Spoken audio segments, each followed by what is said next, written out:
L'activité de la transformation du beurre de karité, c'est une activité qui date depuis de nos ancêtres, nos mamans, nos arrière-grand-mères. Mais avec notre plateforme, vraiment, ça a amélioré aussi l'activité. Sinon, il y avait des activités que nous menons. La transformation même du beurre, c'était au niveau traditionnel. Et puis, il y a le petit commerce que nous menons, il y a l'agriculture. Mais aujourd'hui, nous avons vu que le beurre de karité vraiment a beaucoup de revenus, surtout dans la zone de la Sicile. En tout cas, il y a beaucoup d'arbres de karité. Donc, cela a fortifié vraiment l'amélioration de la condition de la vie de la femme à travers notre PTF.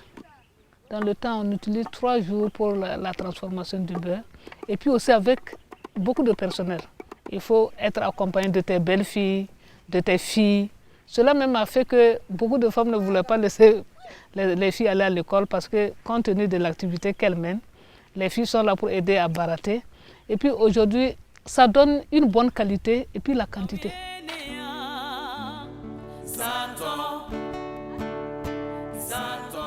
Nous avons constaté que ces femmes-là produisaient le karité sur la base d'un cahier de charges bien précis imposé par les acheteurs internationaux. Donc il fallait que la plateforme nouvelle configuration puisse pouvoir leur permettre de produire ce beurre de karité-là avec la qualité requise. Traditionnellement, la plateforme multifonctionnelle devait pouvoir permettre de traiter les céréales. Donc nous avons maintenu la fonction traitement du céréal et maintenant la fonction production de beurre de karité. Suite à ces éléments, nous nous sommes dit il faut que nous ayons une démarche technique et scientifique. Donc c'est pour ça qu'il nous fallait trouver une structure qui puisse incarner cette démarche que nous avons voulu. Et la seule structure pour nous qui était à même de pouvoir répondre à nos attentes, c'était l'IRSAT. La plateforme multifonctionnelle en soi-même est une petite unité industrielle en milieu rural. Ça, c'est le premier constat, quelle que soit sa configuration. Mais les nouveautés apportées par cette nouvelle configuration, c'est encore amplifier cet esprit d'unité industrielle en milieu rural. À partir déjà du bâtiment, il y a des différences fondamentales.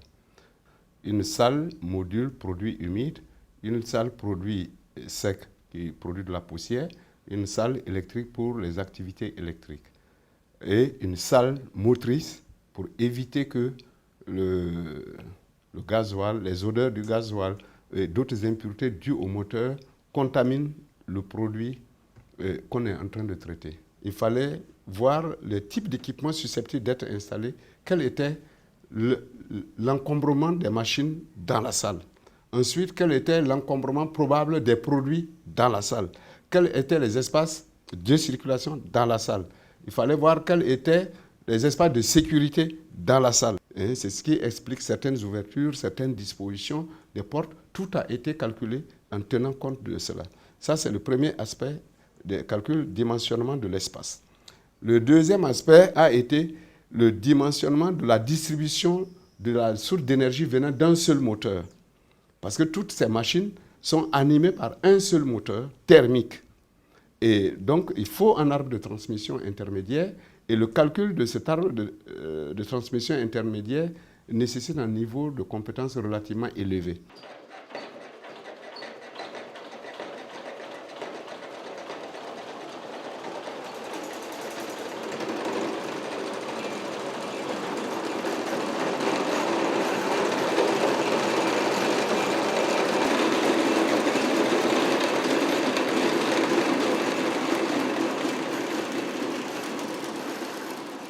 Dans cette nouvelle configuration, en fonction de la puissance motrice qui est actuellement utilisée, qui est de 16 chevaux, on peut utiliser 3 équipements à la fois, ce qui évite une perte de temps énorme aux femmes. Avant, pour la plateforme, le châssis, lui seul, faisait 4 à 5 mètres.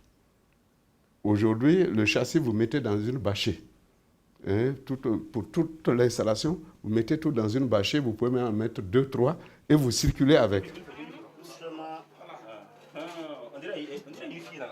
Ouais. Si on va faire un rapport prix, si par exemple je gagnais 100 francs, avec la nouvelle cultivation, je vais avoir 500 francs. Ça, au moins, c'est clair. Parce que, en même temps que je suis en train de faire le céréal dans notre salle, je peux faire le qualité ici. Je peux faire l'achat de batterie de l'autre côté. Ça veut dire quoi? Avec le même litre d'essence, là, je peux faire minimum 4 services en même temps. En dehors de ça, même, par exemple, je prends le cas de Bourabia. Nous avons en dehors des services courants qui sont, par exemple, la mouture, le concassage, le broyage. On a encore mis, par exemple, le système de barattage.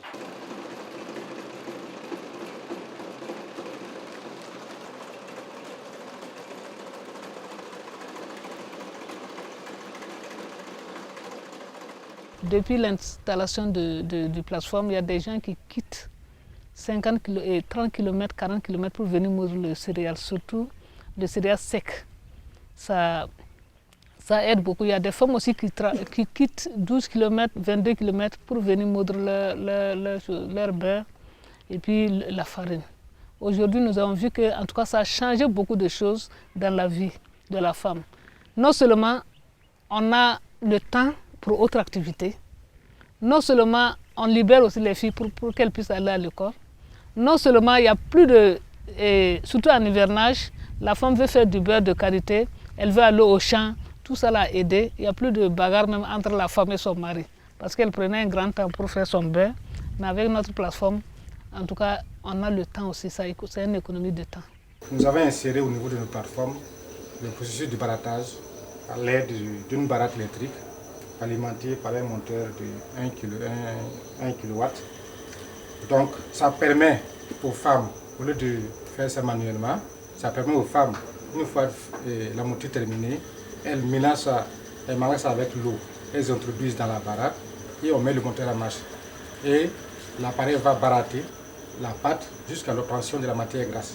La matière grasse va venir en surface et à la fin du processus, les femmes font le lavage et elles extraient la matière grasse et elles font la cuisson dans des marmites et on a le beurre de qualité après la cuisson.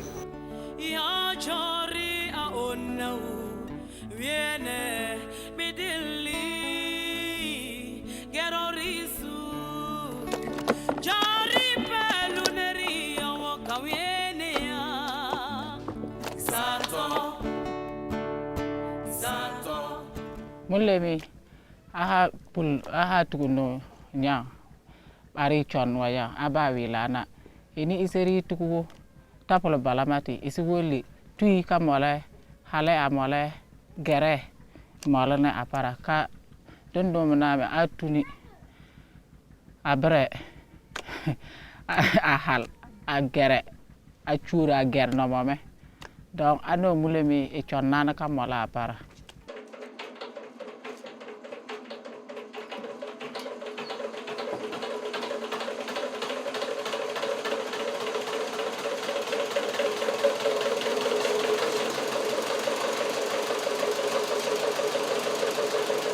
Masin na gare ba ko ara pharmacie da yawa ba ko ara ena ape ena amakara amatin ena ako apul ama akaton ena e chichwa iran kwe aha ko chichwa e siti jana wu e hatti jana akutene o mo hari gorbele e kuru wana wu atene e bele kuru wana tene asal bariki wana abelna nyi sori ene bele na rinyi nan soye ta kazo machine nati dihi e hazo machine nati dihi kuteni ay so muru ka beluma onana o ma ekuru wana ateni achiro ma heno e ya heno na ateni ako he gazo la ateni e se so mo abel no nati dihi na alisa manana abe e alisa abel na rocharo e pihe kasan se pul ase demare ili.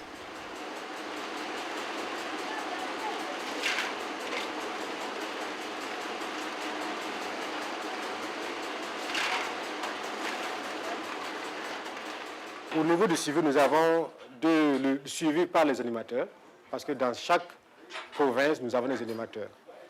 Donc ça, c'est le premier niveau. Le deuxième niveau, c'est au niveau des responsables techniques et des artisans. Donc ça veut dire quoi? Ça veut dire que si c'est les informations, donner les informations qui vont remonter au niveau de la CAC, ça passe par les animateurs. Maintenant, si par exemple nous avons des problèmes sur un équipement, dans un premier temps, c'est les artisans de la localité qui partent intervenir pour la réparation et la maintenance. Il y a la maintenance et la réparation. Ils s'occupent de tout ça.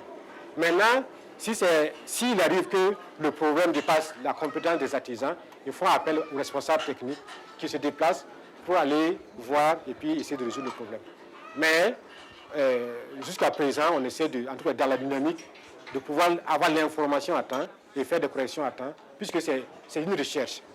Bon, mais on a déjà fait quand même plus d'une année de fonctionnement avec ce système.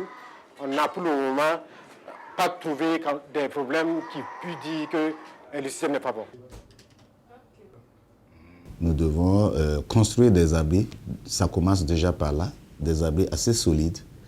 Or, qui connaît un peu le niveau de pauvreté au niveau des villages, la question de la mobilisation des ressources pose parfois problème et joue un peu sur la livraison de notre programme. Également, question de durabilité, nous avons coopté des partenaires comme le FONAEF qui va nous accompagner dans les aspects de formation, d'alphabétisation, parce que ça commence par là. Bref, la question de durabilité est importante pour nous, pour cette phase-là. Donc on souhaiterait que ce soit les partenaires traditionnels, que ce soit les partenaires qui vont venir par après, que tous ces gens-là puissent véritablement s'insérer dans cette vision, parce qu'elle est vraiment importante. Parce que rien ne nous sert aujourd'hui de vulgariser la plateforme si au bout de 2 ans, on doit se retrouver avec des cimetières de plateforme. Ça a été un boom pour nous. Parce que si je prends le cas de Bia ou de Boura, rien qu'avant la plateforme, la campagne passée, nous avions produit seulement à Boura 4 tonnes. Cette année, nous sommes à 12 tonnes 800, à presque 13 tonnes. À Bia, nous étions à 8 tonnes. Nous sommes maintenant à 22 tonnes. Pour une première commande seulement, sans compter qu'il y a d'autres commandes qui, vous voyez, les femmes sont en train de produire, elles aussi elles vont produire. Donc, réellement, l'apport de ces machines à l'UGPPK, pour moi, ils sont incalculables.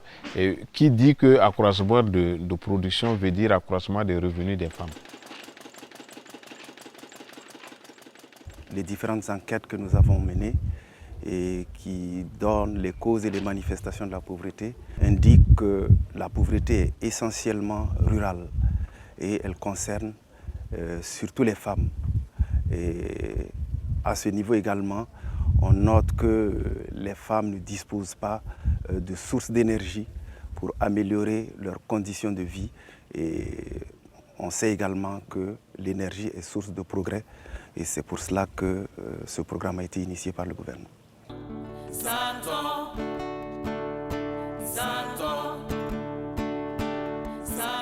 Il faut dire que tout est parti de cette volonté-là, d'inscrire la plateforme au cœur du développement local. Et donc pour ce faire, il était important qu'on puisse nous inscrire absolument et résolument dans une approche filière. Donc dans l'approche filière, naturellement, nous avons visé en première position le beurre de qualité. Et par la suite, nous sommes en train de diversifier. Avec les plateformes de Boura et de Bia, on a vu que l'approche était vraiment porteuse parce que tout simplement, on a vu des firmes étrangères qui sont venues pour acheter le beurre de qualité qui est fabriqué sur place là-bas. Et dites-vous bien que ce beurre de qualité-là est certifié ISO. Et ça, c'est très, très important pour pénétrer un peu le marché international.